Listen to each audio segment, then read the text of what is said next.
एक बात बताइए, 99 का जब वर्ल्ड कप आया और आपको वर्ल्ड कप के लिए बुलाया गया, फाइनली सिलेक्ट हो गए आप। अच्छा, आपका जो पूरा आपने बताया भी कि आपका जो पूरा रन अप, आपकी बॉलिंग, आपकी सोच, इट्स ऑल सिनेमा प्लांट, ठीक है, सिनेमा है पूरा, और हमको लगता भी था। मगर जब इतने बड़े स्टेज पर बंदा जाता है, आप यू आर स्टिल यंग, अभी भी हैं, उस वक्त तो बहुत ही यंग थे, और जब बंदा जाता है ना तो वो एक नर्वस होता है, मैं वर्ल्ड कप पे हूँ, मैं एक ऐसे स्टेज पे हूँ कि अगर मैं बुरा परफॉर्म करूंगा तो my career would you know finish right here. इतने बड़े रन अप और आ रहे हैं भागते हुए, कुछ तो नर्वस, कभी तो नर्वस हुए होंगे यार, कभी डर ही नहीं लगा आपको? तो अच्छा, ये नेचुरल है या you have developed this skill? अगर डेवलप की तो कैसे की, हमें भी बताएं, हम भी नर्वस ना हो फिर। हर रोज डर से लड़ता हूँ। डर से लड़ते हैं रोज? लड़ता हूँ। कैसे? मतलब फॉर एग्जाम्पल, आपको ऊंचाई का डर है तो आप कैसे लड़ेंगे? ऊंचाई पे चढ़ के देखूंगा, हर खौफ में कूद जाएंगे जिससे? हर खौफ को महसूस करके देखूंगा, हर प्रेशर को लेके देखूंगा। याद रखिए, स्ट्रेस बुरा नहीं होता। लोग आजकल कहते हैं ना कि यार हमें बैठ के आराम से मसाज करानी चाहिए, म्यूजिक सुनना चाहिए, स्ट्रेस नहीं चाहिए। ओ भाई, स्ट्रेस में वो मसल काम शुरू करते हैं जो कभी एक्टिवेट हुए ही नहीं। आपसे पैनिक कर, स्ट्रेस ले, और कोशिश कर, क्राइसिस मैनेजमेंट में घुस। सही बात है, जब तक तू अपने आप को प्रेशर के सामने रखेगा नहीं तो टेस्ट कैसे होगा? सही बात है, सही बात है। जब तक तू अपने आप को प्रेजेंट ही नहीं करेगा प्रेशर के सामने, बनेगा कैसे? अब लाख का क्राउड लाओ तो मुझे ज्यादा मजा आता है। अब देख मैं कितना कंफर्टेबल बैठा हूँ। आम क्रिकेटर जैसे बात कर सकते हैं? नहीं कर सकते, मैं तो भुगता हूँ। जब आप देखते हैं ना बड़ा क्राउड, आप बड़ी स्टेज, अब उतने बड़े हो जाते हैं, एक्सपेंड हो जाते हैं, लोग श्रिंक हो जाते हैं। क्यों? डर के, कहीं मैं छोटा ना हो जाऊं। हारने के डर से परफॉर्म ना कर। बात पता क्यों परफॉर्म कर। मैं तुझे सच बात बताऊं, प्लीज। आज ये मैंने कभी नहीं की। मैं एक्चुअली अपना खुद का मजा लेता था। पूछ कैसे? बाल उड़ रहे हैं, पसीना आ रहा है, माहौल बन रहा है, बैट्समैन खड़ा हुआ है, अबे खौफ उसको चढ़ा हुआ है, अबे पहुंच जा भाई, अबे आ जा भाई, इधर मारेगा, मार, जल्दी खत्म कर, जो भी करना है जल्दी कर यार। तो मैं अपना मजे पे आ रहा हूँ, क्राउड शोर मचा रहा है, मैं अपना सिनेमा ऑन किया हुआ है। अब क्राउड एडेड वैल्यू है। सही है, देख रहे तो देख रहे। हाँ, और उनकी क्रेडिबिलिटी को मत कभी हर्ट करी। सही बात, बहुत इन सही। सारों से पूछ, कभी मुल्क को बेचा?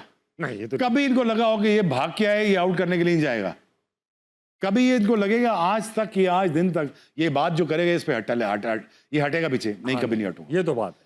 तो मेरी क्रेडिबिलिटी और इनकी क्रेडिबिलिटी को मैं साथ जोड़ता था और भागता था और उसको इवेंट बनाता था। बहुत अच्छी बात। और फिर जब वो आउट होता था, ये बात आपने शोएब भाई बहुत अच्छी की कि जब भी आप बॉलिंग करा रहे होते थे ना, लगता था यार ये बंदा विकेट लेने जा रहा है। ये अभी कमी लगती है, अभी हमें नहीं उतना यकीन होता है नहीं होगी, बस ये सेट कर देंगे। यार इन बच्चों का कसूर नहीं है, मैं इन बच्चों का कसूर नहीं मानता। कसूर है फिर T20 का, बहुत अच्छे बच्चे हैं यार, बट ये इस एरा में पैदा हुए हैं जहां इनको तालीम ही 4 ओवर की मिली है। मुझे तालीम मिली थी 40 ओवर की, बिल्कुल मिली थी दिन की, तो मैं फर्क ब्रीड था। ठीक। आज तुम टेक्नोलॉजी और T20 हटा दो, ये बच्चे दोबारा बैक टू द बेसिक जाएंगे तो हमारे जैसे हो जाएंगे। तो ऐसी बड़ी बात नहीं है, पैसा कहां से इनका कसूर नहीं है। और देख ताबिश, भूख नंग जो है ना, ये बड़ा कुछ करा लेती है आप। ये बात तो ठीक है। ये भूख नंग बुरी चीज नहीं है। बुरा वक्त बुरा नहीं होता, ये बुरे को बुरा लगता है। जो अच्छा आदमी होता है वो इससे निकलना सीखता है, एनालिसिस करता है, आगे बढ़ता है, ग्रोथ करता है। Those people who never say no to the growth, they always imagine, they always vision themselves standing on the top of the ladder. True. अब इस रैकेट में तो नहीं, यहाँ पे इस रैक में तो नहीं यहाँ रहना है, यहाँ रहना है। सही बात है। अल्लाह ने ये गिफ्ट दिया है तुझे एवेलुएट करने का, तो तू आगे जाना। और लोग कहते हैं यार ये छोड़ रहा है। ओ भाई, मैं छोड़ नहीं रहा, मैं तुझे विजन बता रहा हूँ कि अगर मैं मोरगा के गांव से, जहां से मुझे 3 मील चल के आना पड़ता था, 10 मील भाग के ग्राउंड में पहुंचना पड़ता था, फिर वहां से मुझे 3 मील फिर भागना पड़ता था, 4 घंटे बॉलिंग करनी पड़ती थी, अगर वो कह रहा है मैंने स्टार बनना है तो वो छोड़ रहा था। और पता क्यों कहती थी? और पता कौन था मेरा मुखालिफ? पूछ मोहल्ले की औरतें। जब मैं निकलता था 12 बजे, ओए पागल कहाँ जा रहा है?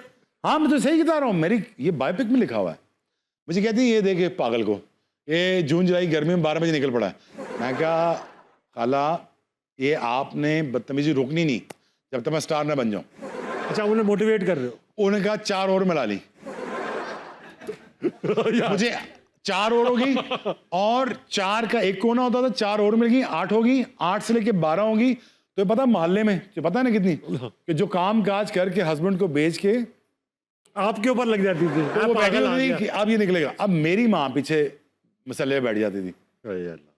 अब मैं गालियां खाता हुआ मोहल्ले से निकलता था यूं यूं करते हुए, हाँ ठीक है। और मैं एक्चुअली मैं सबको सच बात बता रहा हूँ, वाह, मैं गालियां खाते हुए निकलता था। ये पागल है, ये कहता है इमरान खान बनेगा, ये कह रहा है वकाल यूनुस बनेगा। मैं तुम्हें सच स्टोरी बता रहा हूँ, ये इसमें कोई एक ऐसी बात नहीं है। मेरे मोहल्ले में जाओ, सी लाइन है मोरगा, वहां पे जाओ, ये सारी बैठी होती थी औरतें। अभी भी गालियां दे रही हैं? नहीं नहीं, हाँ यार, सुन ना। पागल शोएब अख्तर दा इंटरव्यू करता है। तो मैंने कहा जी आपने गालियां नहीं रोकनी जब तक मैं स्टार न बन जाऊं। कहती तो कैसा आदमी, तो बुरा नहीं बनाता मेरी बातों का। उनकी जन्नत खराब कर दिया। मैंने कहा नहीं नहीं आंटी, मैं क्यों बुरा बनाऊंगा, आप ही तो है मुझे चला रही हैं। अब सोच का फर्क देख, एक बंदा मेरी जगह होता तो गिर जाता, अफसोस करता, रोता। उनको रिवर्स गालियां देता। तो मैं, हाँ, तू पागल। मैं नहीं, मैंने वो गालियां बचा कर रखी थी फील्ड के लिए। वो गालियां मैंने फील्ड के लिए बचा कर रखी हुई थी। मैं जाता था, करता था, वापस आता था 10 बजे, तो मेरी माँ तभी मसले में बैठी होती थी। तो दुनिया में यार सबसे कीमती चीज़ ना माँ है, बेशक। बहुत कीमती चीज़ है। अगर वो आपके पास है तो फिर आपको डरने की जरूरत नहीं जिंदगी तो में। भाई हमारी अम्मी भी ऐसी हैं, आपकी हाँ। अम्मी तो दुआएं मोटिवेट। हमारी अम्मी ना वो हकीकत जानती है हमारी।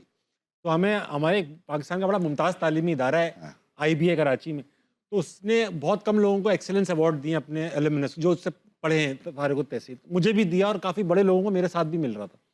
तो जब मैंने अम्मी को बताया अम्मी मुझे IBA एक्सेलेंस अवार्ड दे रहा है, तो उन्होंने मुझसे कहा अरे बेटा मुबारक हो, मगर IBA पे ये वक्त आ गया। रिवर्स